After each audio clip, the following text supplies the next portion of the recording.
In front of me is Navin Phone 2A, and today I would like to show you how you can manage vibration settings.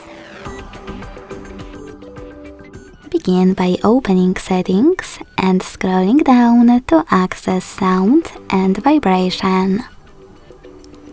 Then select Vibration section right away and tap on all of those switches next to all of those features to turn them on or off. Vibrate vocals, notification vibration, and touch feedback, so haptic feedback for taps, keyboard, and more. If you decided to enable touch feedback, you can always adjust intensity by swiping left or right on this slider. Then go back, scroll down and click on those two switches next to charging sounds and vibration, and always show icon when in vibrate mode to manage those two options as well.